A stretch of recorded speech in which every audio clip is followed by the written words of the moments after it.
जय हिंद दोस्तों, मैथमेटिकल महेंद्र में आपका स्वागत है। दोस्तों आज हम उदाहरण से हल करेंगे। दोस्तों उदाहरण से हमारे पास है, एक दुकान में 2 पेंसिल और 3 रबड़ों का मूल्य 9 रुपये है और 4 पेंसिल और 6 रबड़ों का मूल्य 18 रुपये है। प्रत्येक पेंसिल और प्रत्येक रबड़ का मूल्य ज्ञात कीजिए। दोस्तों मैंने आपको बता रखा था कि जो चीज़ हमने निकालनी होती है उससे पहले हम मान लेते हैं। दोस्तों हमने यहाँ निकालना है प्रत्येक पेंसिल और प्रत्येक रबड़ का मूल्य। दोस्तों इसको पहले मान लीजिए। माना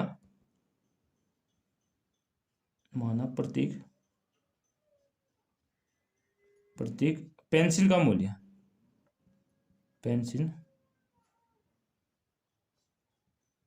का मूल्य क्या हो जाएगा दोस्तों, हम मान लेते हैं x रुपये। हाँ, बराबर क्या हो जाएगा x रुपये, यानी x रुपये हो गया। अब इसी तरह रबड़ का मूल्य मान लिया। माना प्रत्येक रबड़ का मूल्य हो जाएगा दोस्तों, बराबर हो जाएगा y रुपये। अब दोस्तों प्रश्न क्या बोला उसके अनुसार चलते हैं। प्रश्नानुसार देखो दोस्तों क्या बोल रहा है। हमसे बोल रहा है दोस्तों, एक दुकान में 2 पेंसिल और 3 रबड़ों का मूल्य 9 रुपये है, यानी 2 पेंसिल और 3 रबड़ों का मूल्य 9 रुपये है। दोस्तों मैंने प्रत्येक पेंसिल का मूल्य, यानी एक पेंसिल का मूल्य क्या मान रखा है मैंने x रुपये, तो दो पेंसिल का मूल्य क्या हो जाएगा, देखो ना दोस्तों ऐसा होता है, एक पेंसिल का मूल्य क्या हमारा x रुपये है, तो 2 पेंसिल का मूल्य क्या हो जाएगा 2x रुपये हो जाएगा।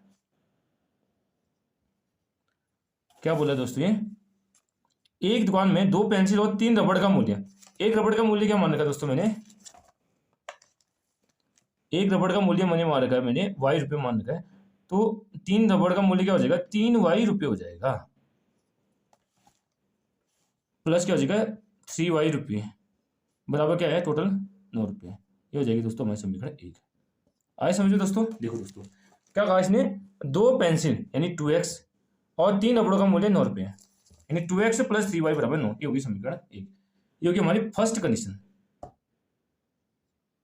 अब दूसरी शर्त क्या बोली दोस्तों, पहली शर्त के अनुसार। हाँ, अब दूसरा स्टेटमेंट क्या बोला हमसे,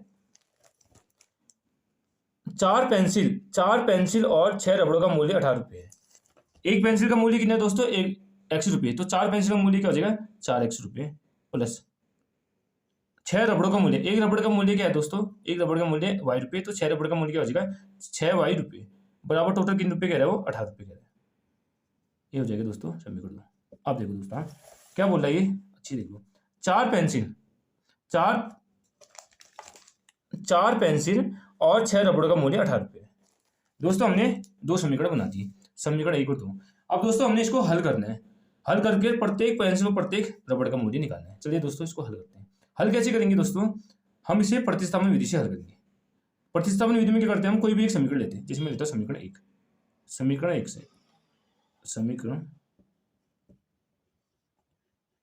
से मैंने समीकरण 1 ले ली। क्या ये दोस्तों 2x प्लस 3y बराबर क्या हो जाएगा 9 है, तो वो यहाँ से एक चर को दूसरी चर के बदले में लिखेंगे, तो 2x बराबर क्या हो जाएगा दोस्तों 9, ये प्लस 3y यहाँ आएगा तो क्या होगा -3y हो जाएगा। तो यहाँ से x सिंगल रखेंगे, x बराबर क्या हो जाएगा 9 माइनस 3y बट्टा क्या हो जाएगा, ये प्लस ये गुणा 2 में, 2 गुणा में क्या होगा बट्टा 2 हो जाएगा, समीकरण हो जाएगा 3। आइए समझो दोस्तों। चलिए दोस्तों आप क्या करेंगे दोस्तों, समीकरण 3 से x का मान समीकरण 2 में रखेंगे। समीकरण 3 से x का मान समीकरण कहाँ रखने पर 2 में रखने पर। चलिए दोस्तों 2 में रखते हैं। 2 हमारी क्या ही है, तो जगह 4, x की जगह रखना हमने 9 माइनस 3y बट्टा 2 प्लस 6y बराबर 18। देखिए दोस्तों अब इस 2 से ये 4 कितनी बार कटेगा 2 बार, 2 दूनी 4।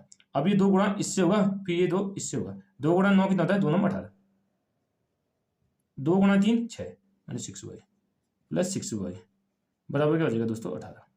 अब देखो दोस्तों -6y से +6y कट गया, तो क्या बचा हमारा 18 बराबर 18 आ गया।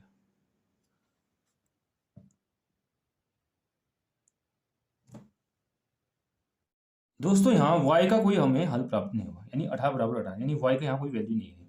दोस्तों हम बोलेंगे कि सिंस y का कोई हल प्राप्त नहीं हुआ, इसलिए x का भी कोई हल नहीं होगा, क्योंकि ये दिए गए समीकरण क्या है, एक ही है। चलिए हम देंगे सिंस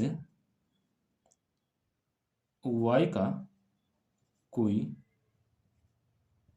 हल प्राप्त नहीं हुआ,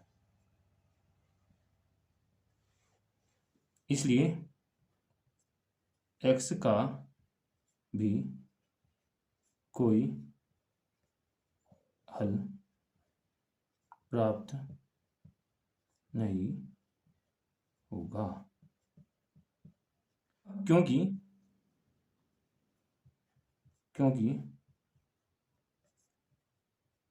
दिए गए समीकरण 1 तथा 2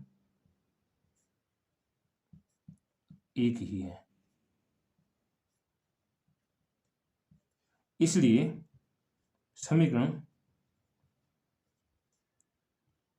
1 तथा 2 के अपरिमित रूप से अनेक हल होंगे।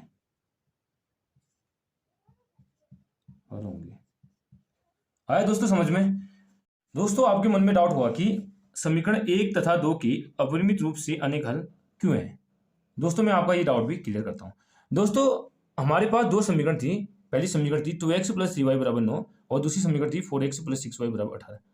दोस्तों पहली समीकरण है 2x + 3y = 9 और दूसरी समीकरण है 4x + 6y = 18।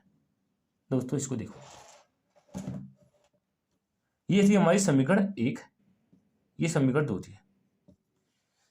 दोस्तों जब आप ये दोनों समीकरण एक ही है, कैसे हैं दोस्तों? देखो यहाँ हम क्या कॉमन लेते हैं दोस्तों, यहाँ हम लेते हैं 2 कॉमन लेते हैं। ये यहाँ क्या बचेगा, 2 दूनी 4 2x + 2 3 6 बराबर क्या 18। 2 से कट जाएगा कितनी बार, 2 9 18, तो 2x + 3y बराबर क्या हो जाएगा हमारा 9। दोस्तों ये भी समीकरण 2 ही है। आए समझो दोस्तों, इसलिए दोनों समीकरण लिख देते हैं। इसलिए क्या हमारा 2x + 3y बराबर क्या हमारा 9 और दूसरी समीकरण क्या आ गई 2x + 3y बराबर 9। ये हो जाएगी दोस्तों हमारी समीकरण 1, ये समीकरण 2। जब दोस्तों आप a1/a2 निकालोगे, a1/a2 निकालोगे, a1/a2 2/2 कट गया, कितना आ गया 1 आ गया। आप इसी तरह निकालोगे b1/b2 बराबर क्या हो जाएगा 3/3 कट गया, क्या आ गया 1 आ गया, 3 × 3 3 × 3। अब इसी तरह निकाल के आप c1/c2 क्या आएगा दोस्तों 9/9, कितनी बार कट रहा है 1 बार कट रहा है। तो हमारा क्या आ गया a1/a2 बराबर क्या आ गया हमारा b1/b2 बराबर क्या आ गया दोस्तों c1/c2। इसलिए क्या आ गया हमारा 1 = 1। दोस्तों ये किस कंडीशन में होता है, जब रेखाएं क्या होती है हमारी समपाती। इसलिए क्या है रैखिक युग्म, क्या हमारा रैखिक युग्म समपाती है। दोस्तों जब रैखिक युग्म में समपाती होता है ना, तो क्या होती रेखाएं समपाती कब होती, जब एक रेखा के ऊपर दूसरी रेखा आती है ना, ये वाली दूसरी रेखा आती, तब क्या होती है हमारी रेखाएं समपाती होती है। जब दोस्तों रेखाएं समपाती होंगी ना, तो क्या होंगी, इसके अपरिमित रूप से अनेक हल होंगे, अपरिमित रूप से अनेक हल होंगे। ये हल कहाँ होंगे दोस्तों, इस लाइन में होंगे, यानी इस लाइन में क्या होंगे हमारे बहुत से हल हमें प्राप्त होंगे। इसलिए दोस्तों हमारे समीकरण 1 तथा 2 के अपरिमित रूप से अनेक हल होंगे। आए समझो दोस्तों, कोई टफ नहीं दोस्तों, इजीली हो जाएगा। चलिए दोस्तों आज यहीं तक करते हैं। अगर वीडियो पसंद आए तो वीडियो को लाइक कीजिए, चैनल पर नहीं है तो चैनल को सब्सक्राइब कीजिए और कमेंट में बताना कि आपको वीडियो कैसी लगी। Thank you, have a nice day.